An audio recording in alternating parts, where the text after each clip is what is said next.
ایک غریب اور فاقہ کش نوجوان تھا۔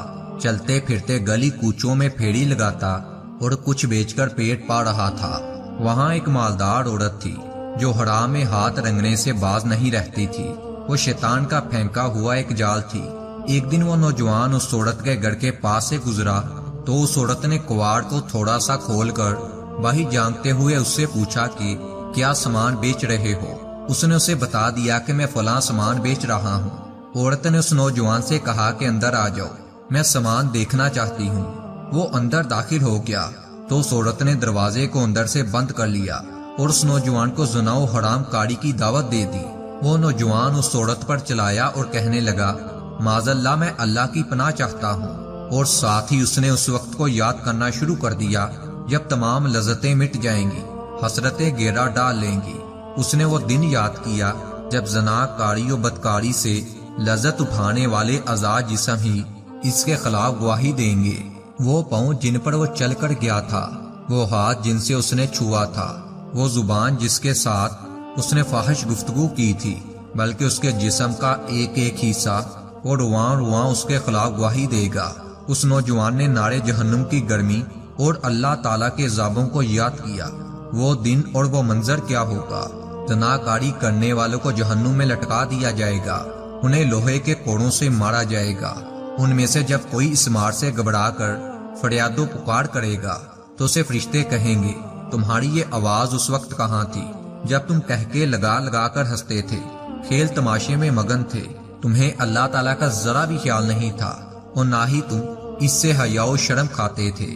اس نوجوان کو نبی کریم صلی اللہ علیہ وآلہ وسلم کا وہ فرمان یاد آ گیا جس میں آپ صلی اللہ علیہ وآلہ وسلم نے فرمایا ہے، اے امت محمد صلی اللہ علیہ وآلہ وسلم، اللہ کی قسم ہے، اللہ تعالیٰ سے زیادہ غیرت کھانے والا کوئی نہیں۔ اس کا کوئی بندہ یا اس کی کوئی بندی زنا کا ارتکاب کرے، اے امت محمد صلی اللہ علیہ وآلہ وسلم، اللہ کی قسم، جو میں چاہتا ہوں وہ باتیں اگر تمہیں معلوم ہو جائیں تو تم کم ہی ہنسو، تم زیادہ تر روتے ہی رہا کرو۔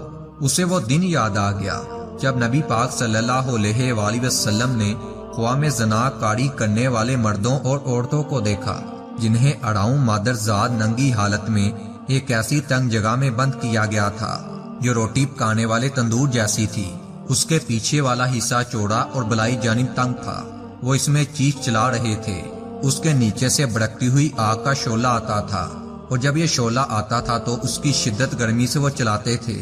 نبی اکرم صلی اللہ علیہ وآلہ وسلم نے پوچھا، اے جبرائیل علیہ السلام، یہ کون لوگ ہیں؟ انہوں نے جواب دیا، یہ زانی مرد اور زانی عورتیں ہیں، یہ عذاب انہیں قیامت کے دن تک دیا جاتا رہے گا، اور آخرت کا عذاب اس سے بھی زیادہ سخت اور تا دیر باقی رہنے والا ہے۔ اللہ تعالیٰ سے غفو و کرم اور عافیت کی دعا ہے۔ اس نوجوان کو اس کے شیطانی نفس نے مشورہ دیا، اب کر گزرو اور بعد میں توبہ کر لینا، لیکن اس نوجوان نے کہا، میں اللہ کی پناہ چاہتا ہوں، میں اللہ کی قائم کردہ حد اور اس پردے کو کیسے تار تار کر دوں؟ میں اس عورت کو کیسے دیکھوں جس کا دیکھنا میرے لیے حلال نہیں ہے، جبکہ ہمارے اوپر سے اللہ تعالیٰ ہمیں دیکھ رہا ہے؟ پھر ہم مخلوق سے کیسے پردے میں رہ سکیں گے جب اللہ تعالیٰ کے سامنے اس گناہ کا ارتکاب کریں گے؟ میری عزت پر ہاتھ ڈالنا چاہا ہے، اس کے بعد تمہارا انجام قتل یا کم از کم تمہارا ٹھکانہ جیل ہوگی۔ وہ پاک دامن نوجوان یہ صورتحال دیکھ کر ہنسنے لگا۔ اس نے اس بدکار عورت کو اللہ کا خوف دلایا مگر وہ باز نہ آئی۔ جب اس نے یہ سب دیکھا تو اس نے کسی بھی طرح اس عورت سے جان چھڑانے کا حلیہ اور بہانہ سوچنا شروع کر دیا۔ بالآخر اس نے کہا کہ میں بیت الخلاء میں جانا چاہتا ہوں۔ اس عورت نے بیت الخلاء کی طرف اشارہ کر دیا، اور جب بیت الخلاء میں داخل ہوا تو اس نے اس کی کھڑکیوں کی طرف نظر درائی اور اندازہ لگایا کہ وہ ان کے رستے سے یہاں فرار نہیں ہو سکتا۔ اب گلو خلاصی کے لیے اسے صرف یہی ترکیب سوجی کہ وہ اپنے آپ کو گندگی مل لے۔ چنانچہ اس نے ایسا ہی کیا اور لیٹرین سے غلاظت اپنے ہاتھوں، جسم اور کپڑوں پر مل لی۔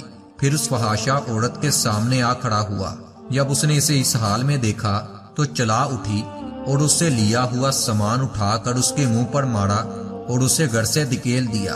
وہ گلی سے گزر رہا تھا تو بچے اس کے پیچھے پاگل پاگل کا شور مچا رہے تھے، یہاں تک کہ وہ اپنے گھر جا پہنچا اپنے کپڑے تبدیل کیے اور نہا دھو کر بدن کو صاف کیا۔ اس وقت سے لے کر اس کے جسم سے مسلسل خوشبو پھونٹتی رہی، یہاں تک کہ وہ اس دارالفنا سے دارالبقا کی طرف انتقال کر گیا۔